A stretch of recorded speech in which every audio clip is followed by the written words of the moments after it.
राजा हरिश्चंद्र की ऐतिहासिक कहानी। सत्यवादी राजा हरिश्चंद्र की कहानी सदियों से अनुकरणीय है। सत्य की चर्चा जब भी कही जाएगी, महाराजा हरिश्चंद्र का नाम जरूर लिया जाएगा। सूर्यवंशी सत्यव्रत के पुत्र राजा हरिश्चंद्र, जिन्हें उनकी सत्यनिष्ठा के लिए आज भी जाना जाता है। उनकी सत्य के प्रति निष्ठा उनके युगों बाद भी सत्य का प्रतीक बनी हुई है। इनका युग त्रेता माना जाता है। राजा हरिश्चंद्र अयोध्या के प्रसिद्ध सूर्यवंशी राजा थे, जो सत्यव्रत के पुत्र थे। ये अपनी सत्यनिष्ठा के लिए अड़िग रहे और इसके लिए इन्हें अनेक कष्ट सहने पड़े।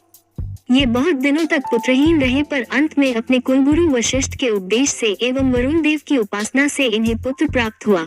सत्यवादी राजा हरिश्चंद्र सच बोलने और वचन पालन के लिए मशहूर थे। उनकी प्रसिद्धि चारों तरफ फैली थी। ऋषि विश्वामित्र ने राजा हरिश्चंद्र की प्रसिद्धि सुनी। वे स्वयं इसकी परीक्षा करना चाहते थे। राजा हरिश्चंद्र हर हालत में केवल सच का ही साथ देते थे। अपनी इस निष्ठा की वजह से कई बार उन्हें बड़ी बड़ी परेशानियों का भी सामना करना पड़ा, लेकिन फिर भी उन्होंने किसी भी हाल में सच का साथ नहीं छोड़ा। वे एक बार जो प्रण ले लेते थे, उसे किसी भी कीमत पर पूरा करके ही छोड़ते थे।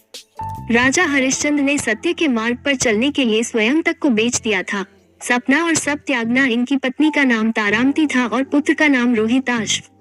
ये दोनों भी धार्मिक चरित्र के थे। राजा हरिश्चंद्र ने यदि स्वप्न में भी वाग्दान कर दिया यानी वचन दे दिया तो भी पीछे नहीं हटते थे।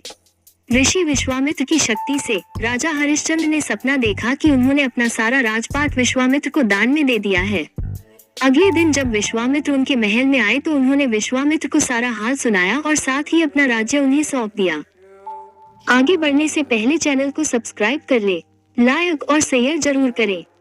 500 स्वर्ण मुद्राओं की मांग जाते जाते विश्वामित्र ने राजा हरिश्चंद्र से दान उपरांत दक्षिणा में 500 स्वर्ण मुद्राओं की मांग की। विश्वामित्र ने राजा को याद दिलाया कि राजपाट के साथ राज्य का कोष भी वे दान कर चुके हैं और दान की हुई वस्तु को दोबारा दान नहीं किया जाता। तब राजा ने अपनी पत्नी और पुत्र को बेचकर स्वर्ण मुद्राएं हासिल की, लेकिन वो भी 500 नहीं हो पाई। राजा हरिश्चंद्र ने खुद को भी बेच डाला और सोने की सभी मुद्राएं विश्वामित्र को दान में दे दी।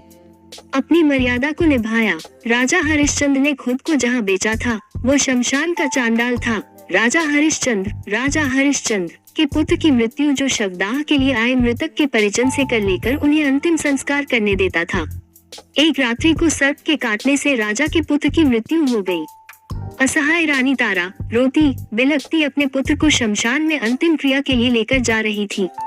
काली अंधियारी रात में जोरों की बारिश हो रही थी।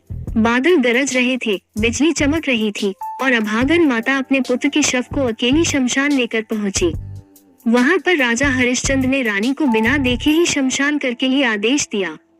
इतने में आसमान में बिजली चमकी तो उस बिजली की रोशनी में हरिश्चंद्र को उस अबला स्त्री का चेहरा नजर आया। वो स्त्री उनकी पत्नी तारामती थी और उसके हाथ में उनके पुत्र रोहिताश्व का शव था। अपनी पत्नी की यह दशा और पुत्र के शव को देखकर हरिश्चंद्र बेहद भावुक हो उठे। उस दिन उनका एकादशी का व्रत भी था और परिवार की इस हालत ने उन्हें हिलाकर रख दिया। उनकी आंखों में आंसू भरे थे। कर्तव्यपरायण राजा हरिश्चंद्र, लेकिन फिर भी वो अपने कर्तव्य की रक्षा के लिए आतुर थे। भारी मन से उन्होंने अपनी पत्नी से कहा कि जिस सत्य की रक्षा के लिए उन्होंने अपना महल राजपाट तक त्याग दिया, स्वयं और अपने परिवार को बेच दिया, आज यह उसी सत्य की रक्षा की घड़ी है। राजा हरिश्चंद्र ने अपनी पत्नी से कहा, तुम्हें शमशान में अपने पुत्र के अंतिम संस्कार के लिए निर्धारित कर देना ही होगा। रानी तारा कर के रूप में अपनी साड़ी का टुकड़ा फाड़ कर देने की कोशिश करती है। उसी समय आकाशवाणी हुई और स्वयं ईश्वर प्रकट हुए और उन्होंने राजा से कहा, हरिश्चंद्र, तुमने सत्य को जीवन में धारण करने का उच्चतम आदर्श स्थापित किया है। तुम्हारी कर्तव्य निष्ठा महान है। तुम इतिहास में अमर रहोगे और राजा की ली जाने वाली दान वाली परीक्षा तथा कर्तव्यों के प्रति जिम्मेदारी की जीत बताई। हरिश्चंद्र ने ईश्वर से कहा, अगर वाकई मेरी कर्तव्य निष्ठा और सत्य के प्रति समर्पण सही है तो कृपया इस स्त्री के पुत्र को जीवनदान दीजिए। इतने में रोहिताश्व जीवित हो उठा। ईश्वर की अनुमति से विश्वामित्र ने हरिश्चंद्र का राजपाट भी उन्हें वापस लौटा दिया। महाराज हरिश्चंद्र ने स्वयं को बेचकर भी सत्यव्रत का पालन किया। ये सत्य एवं धर्म के पालन का एक बेमिसाल उदाहरण है। आज भी महाराजा हरिश्चंद्र का नाम श्रद्धा और आदर के साथ लिया जाता है। ये कहानी पसंद आई हो तो लाइक और शेयर जरूर करें। जय श्री राम जरूर लिखिए।